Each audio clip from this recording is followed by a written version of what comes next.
Hello, welcome everyone to Daily Distraction here on Fightful.com. I'm Jeremy Lambert, joined as always by Joe Hulbert. Joe, how are you on, I believe it's Monday?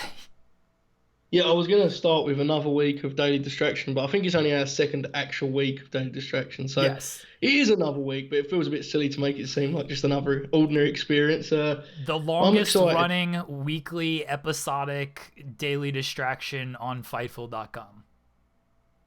There's definitely a few facts in there. I don't know which. I don't know if I'll be able to pick them out, but there's definitely some that can't be argued. But yes, we are back, Jeremy. We are very excited. The bracket is developing. I got no hate mail. I did get some people were very mad with me at other things, but not for the bracket. So it's going well. Features have absolutely not been a pain in any way, Jeremy. I'd like to know that. And WrestleMania is coming, man. We're both excited. We definitely don't want it to be over with, right? Just keep it rolling. Push it back a week, Jeremy. Push it back till May. That's what I say. I push it back until you can actually have fans in the building, is what I say. Yeah. Today's episode, we are going to go through our bracket. We have the Sweet 16 wrapped up. We have the Elite 8 to preview. And we're going to go, I guess, a little bit behind the scenes, as we're going to call it here, as we're going to talk about essentially what WrestleMania has done to us. This is more of a therapy session than anything. So you're getting us free therapy here. No one has to pay for our therapy sessions, and we don't have to pay each other. So if you want to leave a comment on WrestleMania, what has WrestleMania done to you, send us a message and just vent your WrestleMania frustrations, feel free. That's what we're here for. We're going to let out our feelings, our thoughts and feelings on this, and this is a safe space where everybody else can let out their thoughts and feelings as well. Yeah, I agree. There's a lot of wrestling talk in the world, but there's not enough talk about just the damage this is doing to us internally, emotionally. And today is the podcast for that. After we get through our fantasy bracket roundup, of course. So, that takes priority. Then we get to the emotional torment of WrestleMania. That's right. Tomorrow, just to set the schedule kind of for everyone, tomorrow we are gonna keep doing the bracket. Maybe if you post the Elite 8 quick enough, I will give people time to vote. We will continue to do the bracket. And our good friend Luther sent out a tweet about. Sorry, let me correct myself. Japanese deathmatch legend and original death dealer Luther sent out a tweet about building a federation in 1986 with. You get 10 people, you get some tag teams, who are you building around, essentially? And that's right up our alley because we love to do, if you're building a brand, who are you taking? We love stuff like that. So we're going to expand on Luther's idea and give our thoughts on that. Thursday will be our normal show. Will basically be a giant WrestleMania preview. And Friday is going to be a giant WrestleMania preview as well, Joe, because the Distraction WrestleMania preview is too big for one night. Oh no, this sounds terrible. How many minutes can we get out of Lashley Aleister Black, man? Come on. Let's just get it over with. That's what I say. I say move it forward. I've changed my mind. Let's do it tomorrow night, WrestleMania. One night. Do one night of it. Just finish Just it, have it please. on Raw tonight. Just WrestleMania's on Raw tonight. This week is gonna be one hellacious week, Jeremy. You know that more than me. I mean, it's about to get wild this week. Lots of fake spoilers and such coming. Not from us though. I actually think this week will be like tame because they've taped everything, and anything that was gonna come out as far as who pulled out of matches, I feel like would have already been out, but maybe I'm wrong. And that sounds optimistic. There will be fake spoilers, I'm sure, but fake spoilers don't bother me because that's just what people are gonna post online. I don't have to write about fake spoilers. Usually WrestleMania week is nuts because everyone's doing media interviews and there's 3 million indie shows going on where different stuff happens. And like this week, it's just none of that. You're getting Drew McIntyre is like the only person doing media interviews and he's saying the same thing over and over again. They're putting smiles on people's faces. And that's like all the interview stuff. That's going to be a headline every day on Fightful is, blank. We're just here to put a smile on people's faces. Yeah. I mean, that you're going to see a lot of that, certainly. But maybe you're right. I still think there's a lot of time for people to post something terrible on Instagram about, like, just a selfie and there's a title belt straight in the background. I feel that's an inevitable one because I'm expecting it any day now. So maybe you're right. We'll see. I mean, it's going to happen, but And I'm not pressed by that because I don't have to write about that. So whatever gets me True. to do Yeah. less work, I'm happy with. Yeah. True. I get you. Everyone check out Fightful.com, FightfulSelect.com for exclusive news, audio, early access to features. We're going to get into Joe's features a little bit later on the show.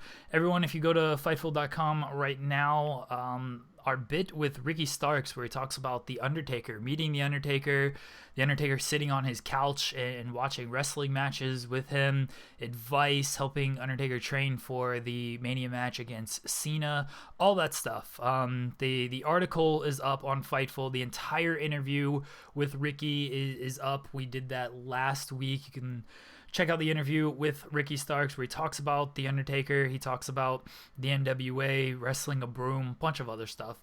Great time with Ricky Starks last week. So everyone check that out. And let's get into the bracket, Joe. We're going to begin with the SmackDown side of things. If you're watching on YouTube, the bracket is now on the screen. And as we see at the top of the list here, Daniel Bryan, number 4 seed, over Roman Reigns, 80.5% to 19.5%. In the 7-3 matchup, Kofi Kingston defeats The Fiend at 52.4%, 47.6%. Anything surprising here, Joe? Yes, the Roman Empire fandom did not come to my Twitter. That's what was clear from this. This was a bloodbath, Jeremy. This was a slaughter. My God, this was a squash match. Bryan times. is destroying everybody in this tournament. Everyone. This was his worst showing, and he still got 80% of the vote. Yeah, this is legit. I mean, this is trouble for everyone else, right? Because I think what happens is Bryan obviously has his own group of hardcore fans, but what happens is every person in the middle is objective enough to see that he's better, and that's a big problem. Me and you are both Roman fans, right? We love Roman, but where does he beat Bryan as a performer? Tough. That's tough. For anyone, the big dog. Yeah, he is a bigger dog. That's true. But I don't know if people were taking that into account when they did their voting. So he's just slaughtering everyone. I don't see it stopping, to be honest. So it did surprise me that Roman fans didn't fire up, make a comeback, Superman punch and all that business. Roman got the good publicity by pulling out of WrestleMania. It feels like years ago, Jeremy. It does. It was less than a week ago. It was last Thursday. He went with the Hail Mary, the final play that he thought he could do. After Bryan, the comments by Brie, it didn't look good for Roman. He tried the Hail Mary, didn't work. The referees were not on his side to call him inbounds. And yeah, he just not... I don't see anybody stopping Bryan. I just don't. I was actually more surprised that Kofi had barely squeaked by The Fiend. We talked about this before. We overrate how dead The Fiend is, don't we? We do. I think we just have no idea what we're talking about. I'm actually not sure either of us watched SmackDown for the last 6 months, so perhaps we're just lying the whole time. We might be. I might be, Jeremy. I'm going to be honest with you. Because I sometimes watch SmackDown and they tell me things that have happened and I'm like, must have been out that week. I don't know what happened. But anyway, what I will say is you're correct. I still think there are some fans that didn't enjoy Kofi's title reign and probably blame him. Not somewhat unfairly, incredibly unfairly. He had a tough set of cards dealt to him there. But there's an element we haven't been discussing with Bryan, Jeremy, that struck me this weekend. There's been a lot of talk recently, you know this more than me, as the newsman of our podcast. Bryan may be at the end of his full-time career here, right? Coming soon, next year or so. Yeah, next year. Is there a chance this is his first and last Fightful to Distraction March Madness bracket? I'm just throwing it out there.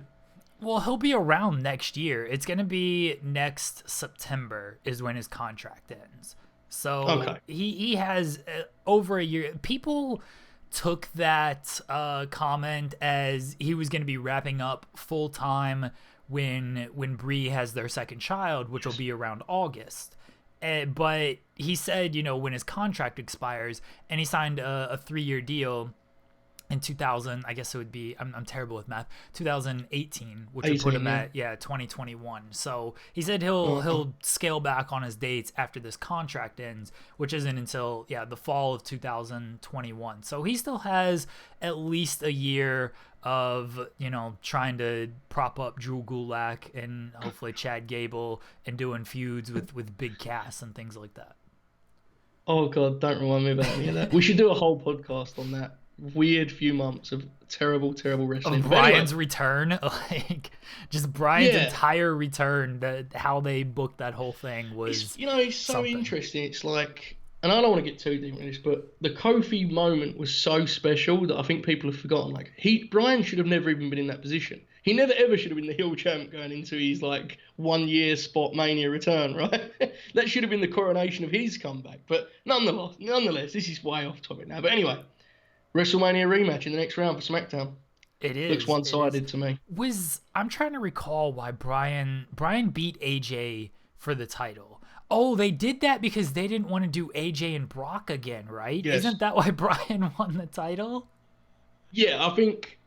So what happened? So he wrestled Miz at SummerSlam, right? Yeah. That year, Brian. They wrestled again at Hell in a Cell in October.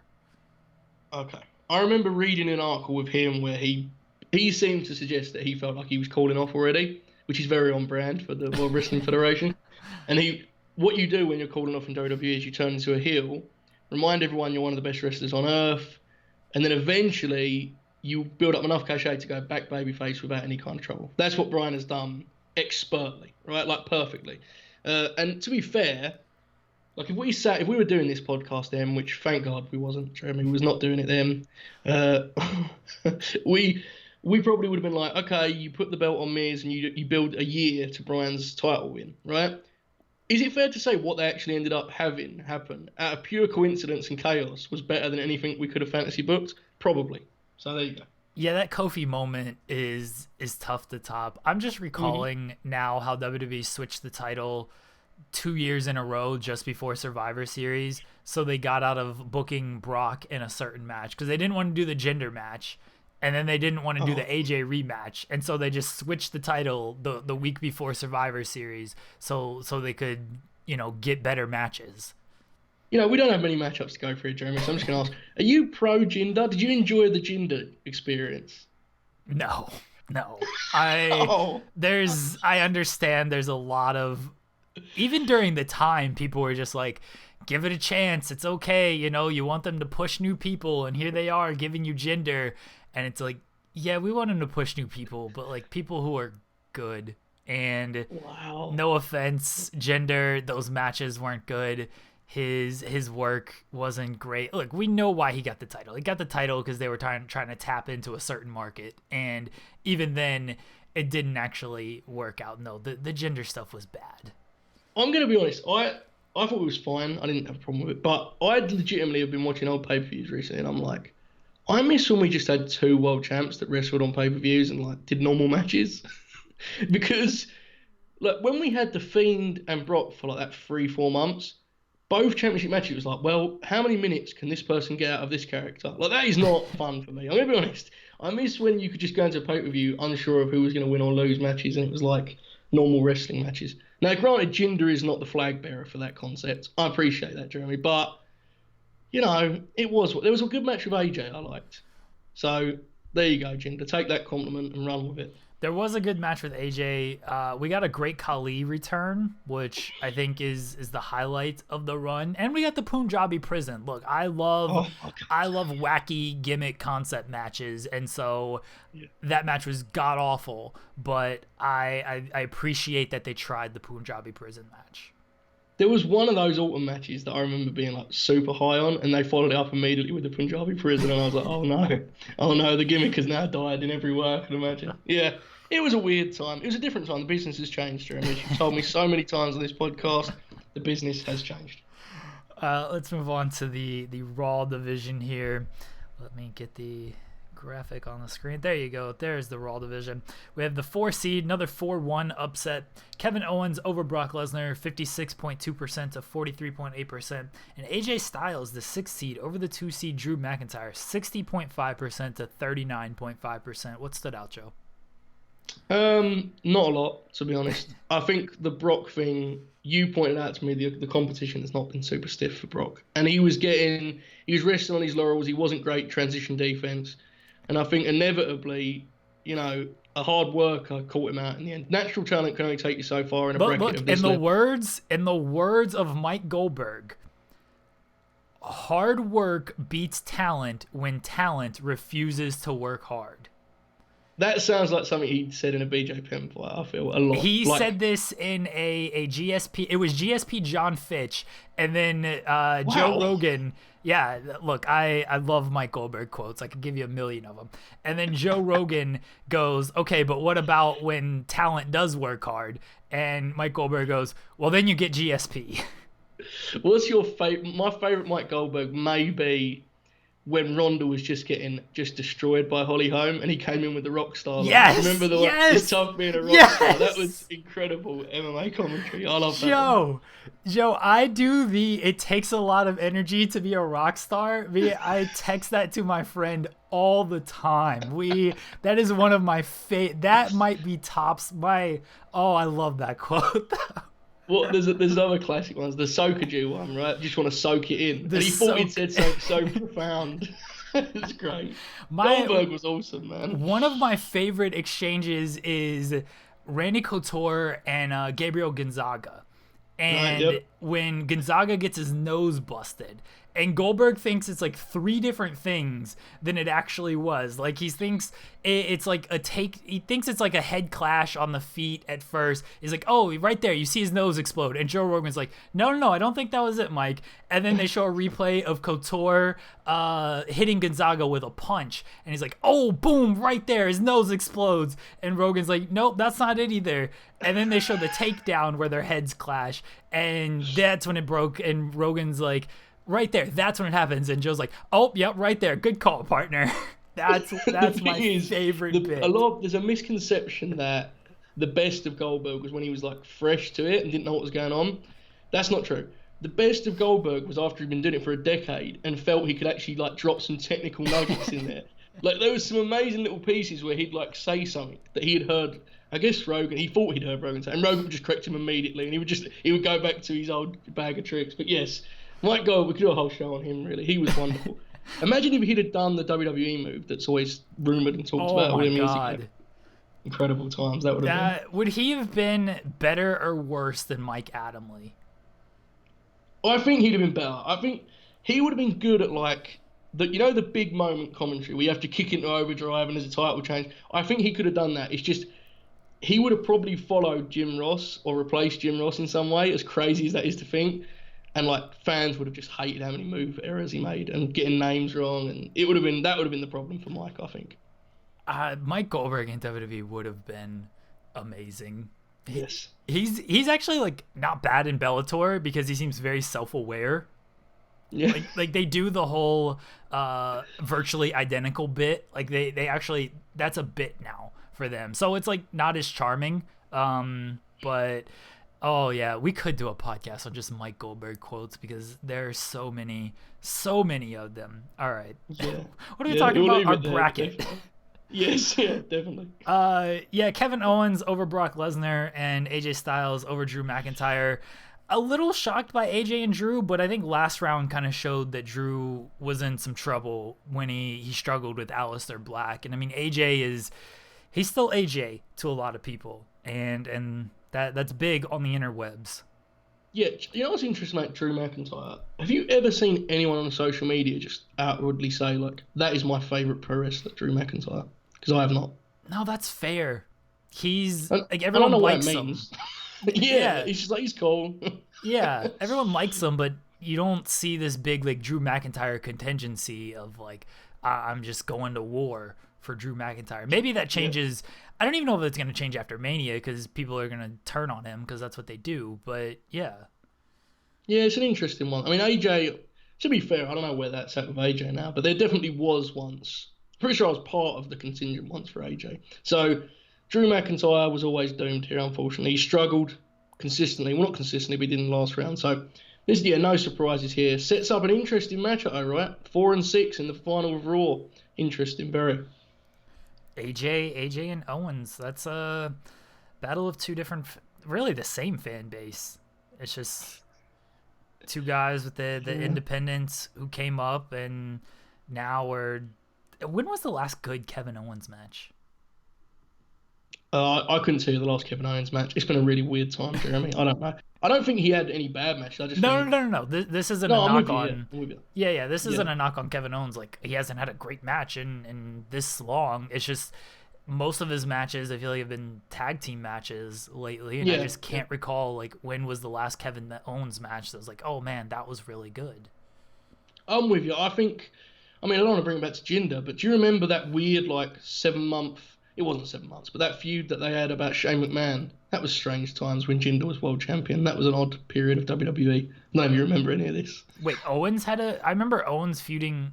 Who was feuding with Shane? Years before that. So AJ and Owens were feuding for the US title. And the McMahons were like in it somehow. Shane was the referee of one of their matches. I have no recollection. This led to AJ and Shane at Mania? Or was this this was after AJ. This is after they'd shaken hands. This led up to Kevin headbutting Vince McMahon. Oh. Which was an angle they got 1 week, I think, of heat out of. Yeah, they didn't do anything with that. I have no memory of this AJ and Owens feud. None. Absolutely what a podcast none. This is. Just our memories fouling us and helping us at the different times. Look, I can tell you these obscure Mike Goldberg quotes from a decade ago, but I cannot tell you about an AJ and Kevin Owens feud from 3 years ago. That's fair. I can't argue with that, to be honest. I think you're probably right for that, actually. The NXT region, we've got Adam Cole over Keith Lee, 1/5. The 1 seed actually moves on 60.8% to 39.2%. And Tommaso Ciampa over Velveteen Dream, 2/6. 54% to 46% chalk in the NXT region with the 1 versus 2 in the Elite 8. This means that the people agree with the NXT booking, right? I guess that's what it means. They think the top 2 guys are the best 2 guys. So fair enough. I can't argue with that, Jeremy. Can you? I think that's fine. It is what it is. This is validation for Triple H right here. And Terry Taylor and everyone else who works on that incredible wrestling show that airs every Wednesday night. It's just one of my favourite activities in pro wrestling is just going to the list of employees thing for WWE. You just go to like the producers section. It's like, oh, he's there now. Wow, that's interesting. It's just a never-ending cycle. I don't know how everyone gets work at this point. I really don't. But yes, NXT. I actually do think that is kind of a compliment. In all seriousness, like it says something that the audience is like, yes, they are the guys that we think are the best 2 guys on NXT. Well, not the audience, the 500 people that vote on our poll of that audience. But yeah, you get what I'm saying, right? Makes sense. It's a good matchup in the Elite 8 between Cole and Ciampa. I'm a little surprised Cole has as much support as he does. Maybe this is, again, another thing where I just overrate, and this is not a Fiend thing. I think the Fiend is just totally cooled off. I just didn't think Adam Cole was looked at as the way it seems as if many people look at him. Was you aware of Adam Cole like a lot before NXT? Yeah, I knew his ROH run, and that's pretty much it. I don't know if he did anything besides ROH, but I knew his ROH run. I think that element of it is why I'm kind of like cool on him, because I know he's really good, but to me, it's not that he's been the same. He's definitely got better and more polished, but like he has been Adam Cole Baby for a very long time now to me. So while I'm not cool on him, it's just like, I know Adam Cole's super good. That's fine. I'll put that over there and I look elsewhere, if that makes sense. But to be fair, Ciampa isn't much different. I must admit, I did think Keith Lee was so much momentum on his side was going to win that matchup, but I guess not. Keith Lee's an interesting. I see some people like super high on him, so I just expected he would take Cole. Yeah, that's what I figured. Is the majority of my timeline really loves Keith Lee, and so I thought, all right, well, they're kind of cool on Adam Cole. They think he's good, but he's kind of played out at this point, while Keith Lee is the hot guy, and so I thought Keith Lee would have, but I mean, Cole won pretty handily. So I don't know. Adam Cole is still, I mean, I think he's getting the Britt Baker boost, honestly. I'm going to go ahead and say that. I'm going to throw that out there. Britt Baker is the star of AEW, and I think Adam Cole is benefiting from that. I can't argue it, but I think it does mean that he's representing NXT. I think he's taking this matchup. That's my hot take. I think so as well. We move Oh, on okay, it's not that hot then. We move on to the women's bracket, and we have Becky Lynch easily over Bayley, 74.2% to 25.8%, and Asuka in the big one defeats Sasha Banks, 60.6% to 39.4%. Joe, your thoughts? Did you like my caption for Banks versus Asuka? I did. That one was actually fitting. You were kind of right on that one. Yep, there was blood. There certainly was blood. I really want to I don't really have anything to say about this, Jeremy. Asuka, unfortunately, last Friday it was proven that she is human. She fell victim to the famed DDT. And I feared for her after that because I put the part right after SmackDown and I thought, man, like, people could be down on her, right? Kind of exposed her a little bit. I've been saying it for years, Jeremy, that she couldn't take the DDT, so it wasn't a surprise to me, as you know. But luckily, Alexa's long gone, so she doesn't have to worry about that in this bracket. I think she has a real chance here against Becky. I really do. I think this is a live underdog entering the final with this region. Becky over Bayley was obvious because, unfortunately, people like me aren't smart enough to appreciate the layered character work taking place on Friday Night SmackDown. So that was inevitable. Leaves us with a big matchup, right? Becky could never beat Asuka until she beat her twice. Will she beat her again? That's my selling point of it. Did you have thoughts after Alexa beat Asuka of just saying, well, I'm going to replace Alexa with Asuka right now? I had many thoughts of different moves I could make on social media. I'll put it that way. I'll be honest, that was not one of them. There was a few campaigns that sort of went through my head. I was going to reopen Becky and Alexa for like 10 minutes and just DM everyone I know, be like, hey, get in on this. But, yeah, look, it is what it is. The people, you know how I just said that, like, I'm not intelligent enough to understand Bayley's layered character work? Unfortunately, our audience obviously just wasn't intelligent enough to understand who was right and wrong in that. And I was wrong, Jeremy. I stood down the troops. That was a big error on my part, and I'll live to regret it because there was wins to be made there, wins to be taken, and I just, I was a coward, to be honest. I'm going to admit it now, I was a coward. I thought I was doing something right. I wasn't. It was terribly wrong. So you think Asuka has a chance against Becky? Yeah, because, she took Alexa like 10 minutes, so she's obviously in the elite. I just think, to me, that puts her in good stead. She has Becky's number, right? She beat her once, and Becky's beat her twice. That's how it works. Look, I don't know. I think people love Asuka.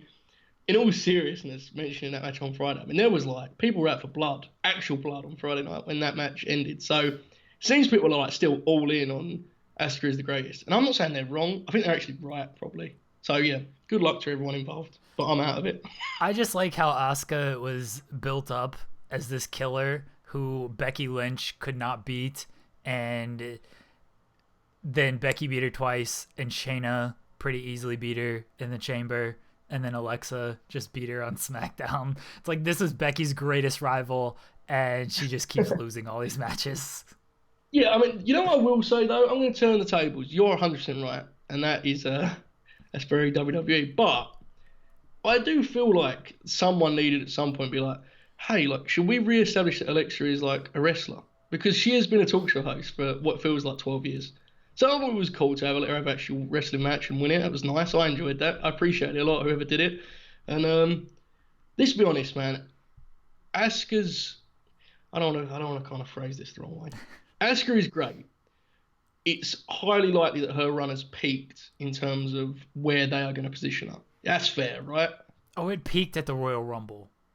As far as where they're positioning her. The way I see it, the way I look at it is, after when did she do that terrible Carmella feud that was very sad? 2 years ago, with right? Ellsworth? Oh, yeah. That was dark. Then she rebounded from that and she had the title reign that would actually hurt her more than it helped her because they had to just take it off for Charlotte to win a belt, which was also very sad.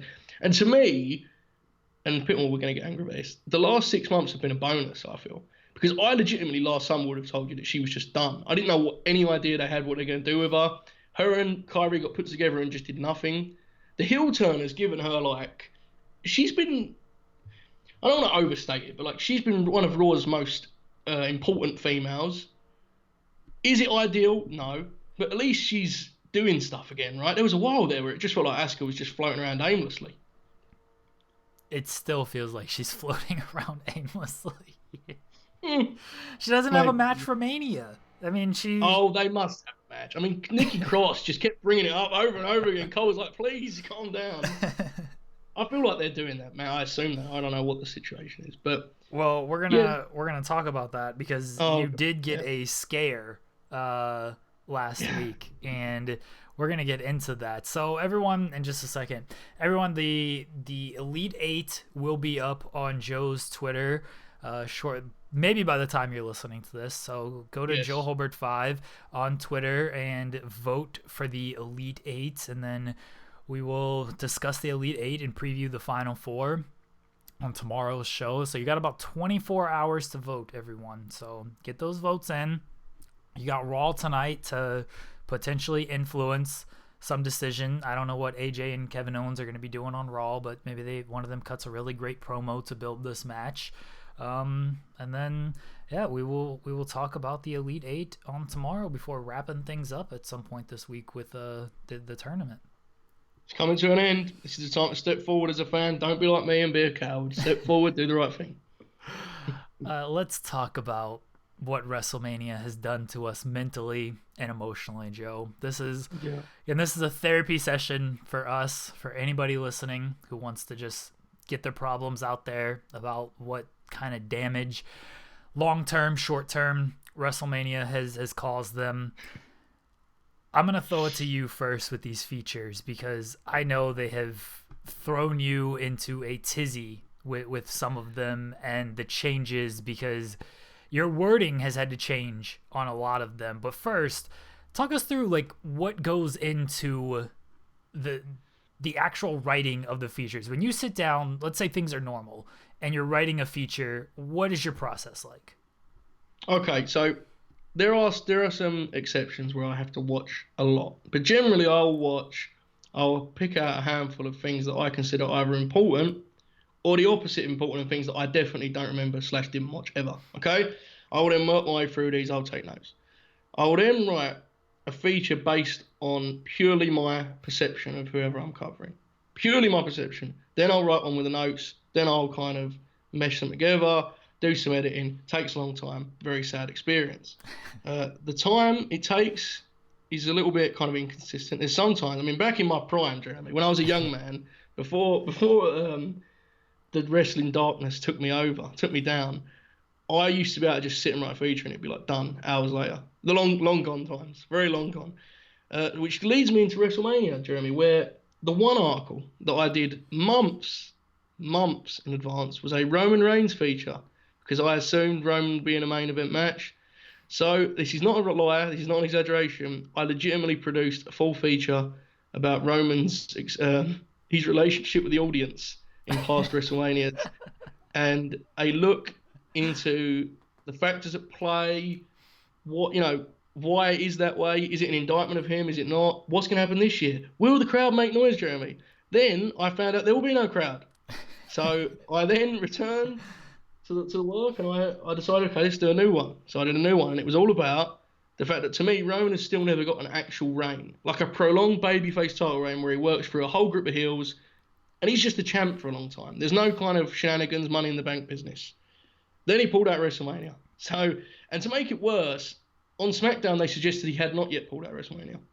So I still was not sure this article would run. I feel pretty confident now it will not be running. But that's the best example of how WrestleMania is messing up. There are others, but that one is that's a classic, I would say, definitely. They're still billing Roman and Goldberg as a face-to-face on Friday. Like, I think this match is going to happen. I think you should run the feature, and then it's on WWE when they cancel the match at WrestleMania. It's not on you. Yeah, I mean, that would certainly be on Fightful's website if it had like all of the news and they just had a feature ignoring all of that news. That would definitely be a bold way. It would be great if like you ran this feature on Thursday Or actually, it should run on Friday because you have SmackDown. So we can run the feature on Friday, and then it's in one of the 3 feature slots at the top of the page. And then right next to it is WWE confirms Roman Reigns won't be wrestling at WrestleMania. The thing, to be honest, that's a good suggestion. The best one I've got though is just take that crowd feature and just save it for next year. And when I read that, I was like, honestly, that is an incredible likelihood of being relevant next year. Yeah. Right? There's a very good chance Roman's in a title match next year, a big match. Just slide it in there and I'll be fine. There'll only be 9 features left to write, Drew. That'll be great. Yeah, it's been a weird time. Very strange. The Drew one, you had something on the crowd as well, and I suggested you do a choose your own adventure feature. I have no clue how you pull this off, but I thought this would have been, because the Drew one, it just ran I think last week, but when we were talking about it, this was even before they knew what they were doing with WrestleMania. And so I thought just a choose your own adventure where you just go, all right, if they have a crowd, click here. If they don't have a crowd, click here. If the whole event gets canceled, click here. But I don't know how that would be possible to pull off. Yeah, I mean, the Drew one is, for all of them actually, what the interesting little part of it, I don't know what the crossover is between people that watch, listen to this and read those, but if you see the sentence, not ideal circumstances, or not as we would have imagined it, that was my very last minute, I cannot be bothered to delve into this, and no wrestling fan wants to read more about it, so I'm just going to... We all know what I'm talking about, right? You WWE'd your features where you won't actually say COVID-19 or coronavirus, just extenuating circumstances. I do that often. I actually think I understand why they do this, because there's sometimes you have to remind yourself that like the audience reading this definitely has seen most of the same stuff as you, right? Like there's no one clicking on my articles like, I have never heard of professional wrestling. Let's read about the Fiend, Bray Wyatt. Like, it's not happening. So I've learned that generally with features, for anyone that wants to write, this is a tip of advice from someone that has achieved absolutely nothing. Don't dwell too much on like details. Watch them so you can discuss them in detail, but you don't have to actually go in. You don't have to write like, then the Fiend kicked out 12 curb stomps. We know, we remember, we don't want to remember. So that's the kind of mental about. But yeah, the Drew one was just a few changes. It wasn't a big deal. The other one that was a real headache was Rhea Ripley, which I think me and you discussed off air, correct? Like that was because I made this joke on the podcast, but Charlotte's whole thing was about like she's never wrestled in a stadium, and I for some reason thought that was good. I don't know why I thought it was good, but I kind of used that as like I could take that somewhere. What a moment, right? Who would have thought it? WrestleMania, big stage, and then she was just in the empty PC, and I was like, oh well. Now I have to do a whole different feature. So it's been very, very sad. I'm going to be honest. I don't know if people say they're good, so I will take those compliments and I'll pretend they are very good. I have no clue where the final product ended up. There are many, many paragraphs left on the cutting floor. That's all I'd say. They are very good. I will compliment you on your feature. I think they'd be better as a slideshow, but as a feature, they are very good. Yeah, true. I remember we talked about the Charlotte and Ripley feature and how I don't remember if I made this joke off air, but this is all just Rhea Ripley's doing to get it on her terms. She didn't want to have the big stadium. She's gonna bring Charlotte down to let's see how you do in the PC. I actually really believe that's one of the most interesting matches on this show. I think this is a humongous test of young Rhea Ripley. I really do believe it's interesting in that sense because I think it's pretty obvious that they're intending to make her like a face of the division. And what she does on Saturday or Sunday shouldn't change that. This is a very odd circumstance, wouldn't stress it. But I am intrigued to see how such a new wrestler reacts to these circumstances because I mean, everyone laughed about the thing where she came out and did her full entrance when she was making a save. And it's like, she is super new. I wouldn't even use the word green because that seems disrespectful. I've seen her have very good matches. But, like, she is programmed a certain way that this feels like a very, very tough environment to just be dropped into, I feel. She is certainly WWE programmed. The best example is, like, The Miz when Bray Wyatt is threatening to kill his family and his child, and he's going into this big fight, and he's still got to do his spin and point nonsense before the match. It's like, all right, can't you just like walk down the ring and be serious, dude. Yeah. I watched all of that stuff back because the Firefly Funhouse is just not my thing, and it's not because it's bad. Sometimes I think it's bad. Sometimes it's not. It's just not my thing. Right? We're talking about the Hardy stuff. Like some stuff is for me, some stuff's not. But I have to watch it. If I'm going to write about Bray Wyatt.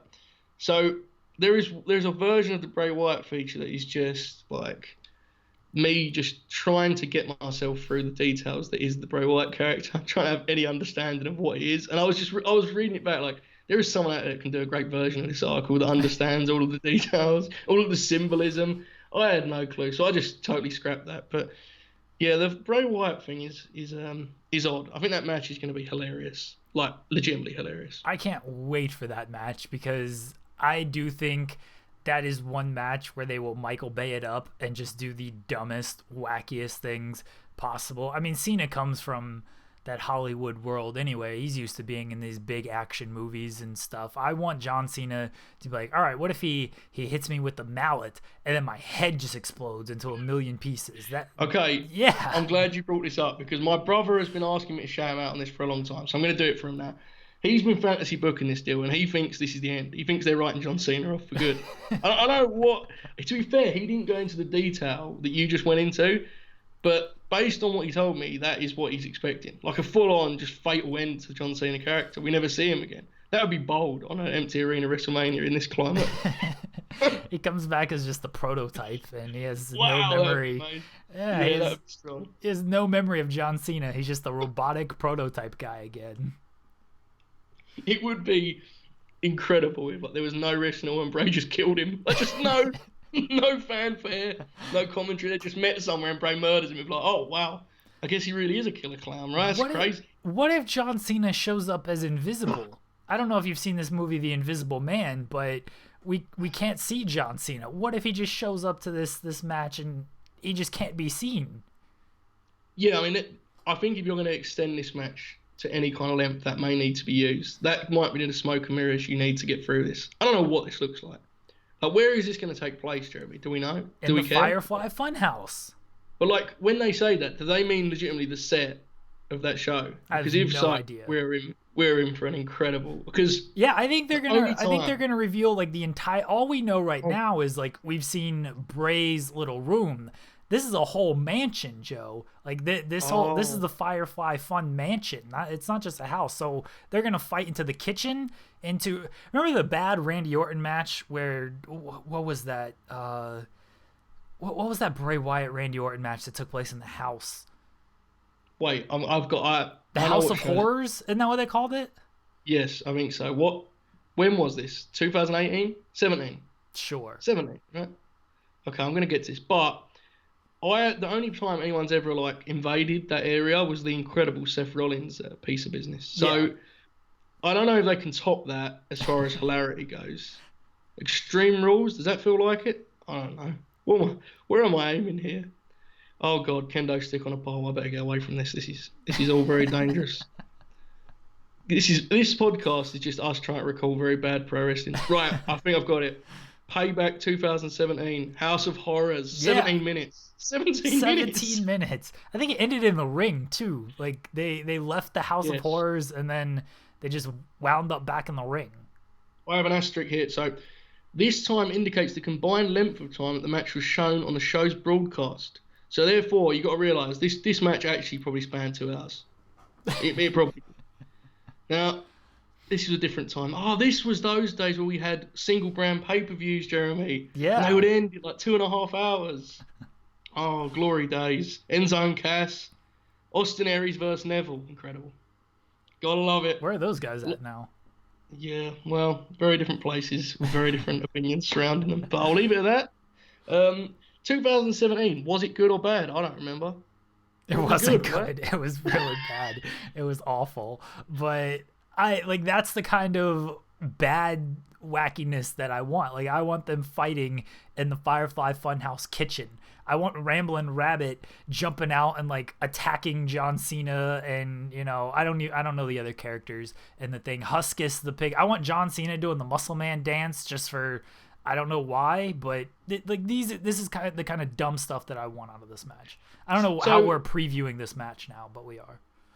Yeah, I'm going to stop by going back to 2017. So the House of Horrors match was who's Bray Wyatt's idea, right? Did he build the house? I can't recall this feud. They had maggots on the ring. They had maggots on the ring at WrestleMania, Joe. Everything after that is a blur to me. Well, if it's the same thing I remember, I always found it fascinating. Like, I just wonder if Bray rented a house for the weekend and he was like, it's going to get weird. Okay, it's going to get weird for a couple of days. I'll clean it up after. But it was fascinating that they ended up going back to the ring. That was a very strong choice. I mean, that whole time. So let's try and go back in time here. Am I crazy for saying that people thought that was all a good idea before the maggots in the ring? Everyone was like, this is all fine. Bray versus Randy. Bray's the champ now. This all makes sense to me.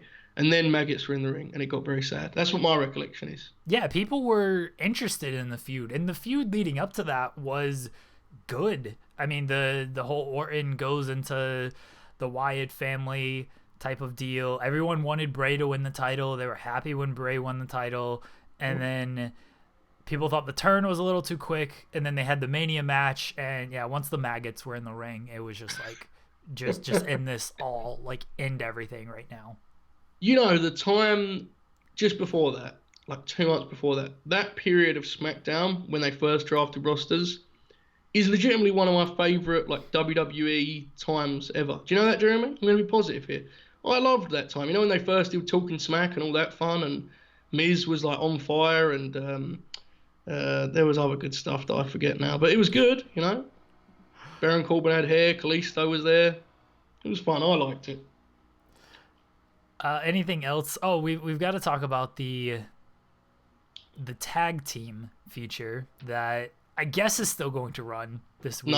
No, okay. Can confirm it's not happening. All right, sources indicate that this feature is not going to run. There was a story that Asuka, they've clearly been building Asuka and Kairi against Beth and Natalya. They clearly were not building the Beth and Natalya aspect of this, but the reports were that Beth and Natalya were going to be involved, and Alexa and Nikki. They had been building Kabuki Warriors against Alexa and Nikki. Joe, I guess you thought it was safe to write this feature, and then the reports came out that Asuka would not be wrestling at WrestleMania, but then a couple hours later, those reports turned out to be wrong. Yes, that was a hectic time, Jeremy. But in the end, it meant nothing because none of it's getting posted, right? So what a waste of everyone's time. But you are correct. I started writing a feature that 90 minutes later seemed to be cancelled. And at that point, it felt as though I was cursed in some way. It did feel someone was out to get me, probably for this podcast, and rightly so, for bringing up House of Horrors, which they knew I would do, in advance. Women's tag titles. I'm going to go out on the limb here, Jeremy. This match has received more television focus and build than the SmackDown Women's title. Come at me, bro. Well, yeah, because the SmackDown Women's title, the focus has been on just Bayley running down everybody, and then they throw a bunch of challengers she's already beaten and Tamina into the mix. And it's no, I don't think you get it, Jeremy. I don't think you understand. It's layered storytelling, okay? Do you not get it? Because Bayley said to her, she was like, everything's cool between us, right? And she didn't answer, Jeremy. She didn't get a chance to answer. So it's anything could happen, right? This is the kind of stuff I tune in for. I'm loving it. It's very subtle, very, very subtle. And we don't know which way it's going to go. They're certainly not going to have a wrestling feud coming up any time here, right? Sasha and Bayley? No way. No way. Do you know what was interesting? Someone on the Twitter posted the video, of when the first Superstar Shake-Up moved Alexa to Raw and Charlotte to SmackDown. I could be wrong, mate. I could have imagined it. I'm pretty sure Alexa interrupts Bayley and Sasha and says, everyone is tired of you two being together. That was 3 years ago, Jeremy. 3 years. And I understand there's been gaps, breaks. I'm not blaming the two people. I'm just saying it is incredible that we are now extending ourselves forward to whenever this feud will eventually pay off. I assume I don't know, things won't even be back to normal. It's going to pay off in SummerSlam 2018, according to everybody. Yeah. I remember when they did the What was the deal that they tried to do with like them two that was like Brian and Kane? Do you remember they sent them to go to Yeah, like yeah. They had the terrible acted locker room fight backstage that looked straight out of Zack and Slater from Saved by the Bell. I think what you mean to say is the incredibly complex and layered backstage fight that featured many subtle details is what I think you meant to say, but I'll leave it as No, the way you terribly phrased it. acted backstage fight. Their version of the Team Hell No stuff was an incredible time in wrestling. I thought that was just hilarious. I loved everything about it for all the wrong reasons. But anyway, we were talking about Tamina. She's great, right? What a super kick. She was trending on Twitter. I don't Really? know. Dude, this was a bit like Bailey. This is actually good stuff by Bailey, but Bailey is like, look, bro, you're trending on Twitter. Yeah, I actually thought, to be clear, I thought the segment was like as good as it ever could be. Like I thought they made the most of it. It's just a really tough outing, right? It's a match that no one's pumped for. It And is. it's just, I'm with you. It's very layered. Bailey is like, this is not going to be one of those promos where people just come out and keep interrupting me, and then people came out and kept interrupting her. Like, you can't find that anywhere else. makes you wonder, Russo, is he back? I don't know. But who's winning this match? I don't want to do a preview. We'll leave that until next week or this week. When is WrestleMania? Who cares? Lacey, very good character, came out and said that someone's mouth was as big as her hat. Incredible way of getting over his babyface. Wonderful stuff. So as I was saying, the women's tag title much more interesting than the SmackDown. I don't even want to be in. I don't even want to be there. My team is happy in the tag picture, Jeremy. That's what I'm saying. I'm devoid of all this SmackDown talk. I can laugh at it from afar. That's where I want to be. Nikki Cross did cut an incredible promo in a WWE.com exclusive. Always. Every time. Here's my pitch. Okay, this all assumes that eventually wrestling returns to being normal. Big bloody prediction. In 2024. Okay? Yes. I think Alexa and Nikki as tag champs touring across the brands and their only TV presence just being vignettes and videos following them on this tour is one of the most incredible concepts you can do. Like they're a rock and roll band going to NXT UK defending the tag team titles. And you don't even see the matches. We don't need to see the matches. Who cares? You just see them kind of like just Alexa trying to live with Nikki, trying to deal with her is, to me, some of the best stuff in WWE, I think. I'm completely fine. I wish they would do more. Like, this helps make Lesnar a bigger deal. I know people are mad at it, but the fact that Lesnar doesn't wrestle every week in these throwaway matches is good. Like, I don't need, as the tag team champions, Alexa in these singles matches losing. Like, just like I don't need Asuka in these singles matches as a tag team champion losing every single week. Like, just do some vignettes and actually build some matches and go with that. Like, I don't need them wrestling every week. I will say, I mean, it's got a real cap in WWE's like system because tag team wrestling just is what it is. And I don't mean to say it dismissively, but if they can't make a tag team division with the Usos and New Day like a really big deal, because let's be honest, it's not a big deal, right? They made a bit of SmackDown, but we all know the truth. Like, tag team wrestling just isn't that way.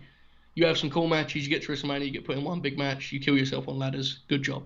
But as far as talent goes, like Kabuki Warriors, Alexa and Nikki is actually like I think there's potential to actually have a good professional wrestling program. I really do believe that. I think it could be fun. There is, but one, they're at bad circumstances right now, and two, they're not going to do it anyway, even if they had good circumstances. Well, glad to see you're as positive from me on it, Jeremy. Yeah, but Nikki, I think she's probably the most underrated talent in the whole division. Hot take. She's very good. She's very good. I don't know if she's the most underrated talent in the whole division when Tamina is right there, but she is very good. Like, she's legitimately good in the sense that she's a professional wrestler that like tries to interrupt the crowd. She tries to get over. She isn't as good at the subtle performance art and theatre element of professional wrestling, which obviously is the main part we all watch it for, Jeremy, of course. But as far as getting a character over and being entertaining, boy, is she good at that, right? So, yeah, I'm a big fan, but Tamina is better. You're right. The super kick is something to behold. I'm going to quickly discuss, because as typical with our show, we try to get on a topic, and for some reason we spent many minutes talking about House of Horrors and the subtleness of SmackDown Women's Champion Bayley. I was supposed to go to WrestleMania for this week, and I don't think I was actually going to WrestleMania because I didn't want to sit there for 8 hours and be uncomfortable.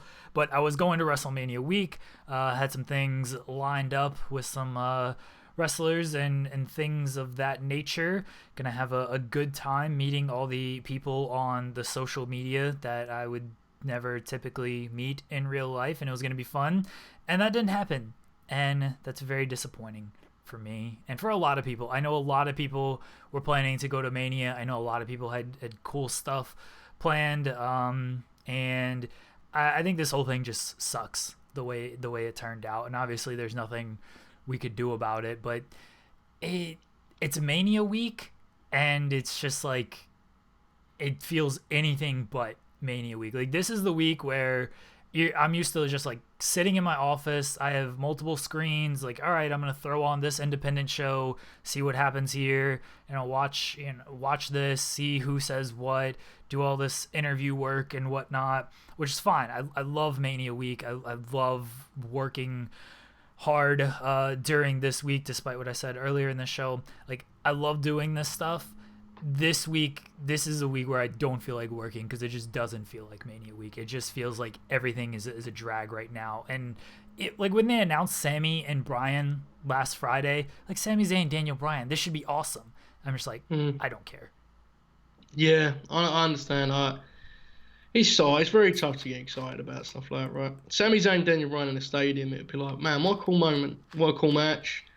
You can't really look forward to it. It's just so tainted by everything that's going on. Hopefully, because we have to watch it anyway, right? So hopefully it's good and we enjoy it, but it's not the same. And you're right. A lot of people meet up WrestleMania week and have fun, and that's been taken out. I don't want to stress the actual real life issues here, which is why I kind of focus on silliness. But I think the biggest thing everyone hates about this is like we just don't know when it's going to be back to normal, right? Yeah. That's the biggest thing that makes it loom even more. So yeah, definitely WrestleMania week. It's a blow for sure. Yeah, we could say like, oh, we'll get together next time they do this, and it's like, when's next time going to be? Obviously, they'll hopefully have WrestleMania next year, but that's in Los Angeles. Tampa was where I could end up going, where a lot of people could end up going. Not everyone can go to Los Angeles and stuff. So it threw a lot of things out of order, and it's a disappointing week because this should be a fun week. You know what I mean? Like, this should be a week where both of us are like, oh man, you've got all these features done. I'm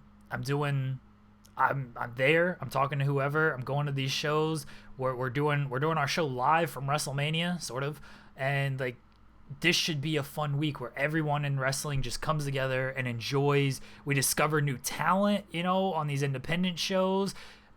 TNA's running, or Impact's running like TNA Throwback. Like, you got all this kind of different stuff. Like, there's something for everybody during Mania week, and it's like this year, hey, enjoy this empty arena show. Like, I can't pretend to get excited about this. Yeah, it is really hard because even in this, imagine a scenario where WrestleMania is really good. Let's just imagine that, okay? Let's be positive, optimistic. Like, even the best stuff on that show, you're only going to be left sitting there thinking, man, imagine how awesome that would have been in front of a stadium full of people. Yeah. Right? Like, of course you are. That's how you're used to watching wrestling. I guess there's no saving grace in it, but this is impacting everyone. Wrestling is still going, for better or worse. Me and you have our own take on that, obviously, but some people still seem fired up, and God bless them. But yeah, it's sad in that sense, definitely. And it's odd how quickly it all just disintegrated, right? Went straight through our fingers like that. Like, it was, and now we're here, WrestleMania week, and there is no week, is there? It's just a weekend of tape shows. So it's an odd one. It's still too big for one night. So. Oh yeah, way too big. Tamina's super kicks is on it. How many minutes before Tamina gets eliminated? I'm gonna do another preview thing. How many minutes? How many minutes until what? Tamina gets eliminated in this match. Look, she's got to throw these super kicks. She's got to do a super kick party first, and then she can get eliminated. She won't, hot take, she will not be the first person out. Yeah, that's definitely wrong. That's 100% wrong, but I respect it. If Dana was still in the match, I would say maybe. Oh wait, Dana's not in the match? No. Oh. No. Yeah, sorry, pal. They didn't tell us that though. She's just no longer in the Yeah, bracket. I don't remember them actually saying that. I noticed that was a bit, everyone. I know she's not on the match. I still don't think Tamina will be the first person eliminated. That's my bold prediction. I don't know who it's going to be. They'll probably have Naomi eliminated first because that's what they do. I think they should just have all three of the challengers not named Sasha Banks eliminated in like 10 seconds, and then we can just get to the real, the art that I'm there for. That's what I think, Jeremy. What about you? They'll probably have Banks eliminated first. There is an argument that you have Bayley eliminated first, and then Banks has to like win the title. Yeah. And Bayley's like, "Oh, cool. Let's give it back to me now." And they're where the crowd's going. Oh no, never mind. They're not going wild. There's no one there. Michael Cole's excited though. Yeah, there's an argument to do that. That'd be fun. All right, everybody. That's going to wrap it up for us today. We'll be back tomorrow with another daily distraction. Sorry, our therapy session turned into the distraction because that's what we do here on this show. But if you are upset or, had Mania plans, again, share it with us. I do sympathize with that because, as I said, we were all supposed to meet together, big hugs, and we're not doing any of that. Nobody go out, hug anybody. Stay home, stay safe. Let's just try to keep getting through this as quickly as possible. And I don't even know what quickly means at this point. But we'll be back tomorrow. More WWE March Madness. We are going to discuss Japanese Deathmatch legend and original Death Dealer Luther's kind of prompt that he put out on Twitter. So we will talk about that. And then we'll be back later this week with our WrestleMania preview. Again, Fightful.com for all your wrestling, MMA, boxing needs. You can follow Joe on Twitter at JoelHulbert5. Check out his features on Fightful. That is where you vote on the polls on Joe's Twitter. Follow me on Twitter at Jeremy Lambert88, and we'll be back tomorrow.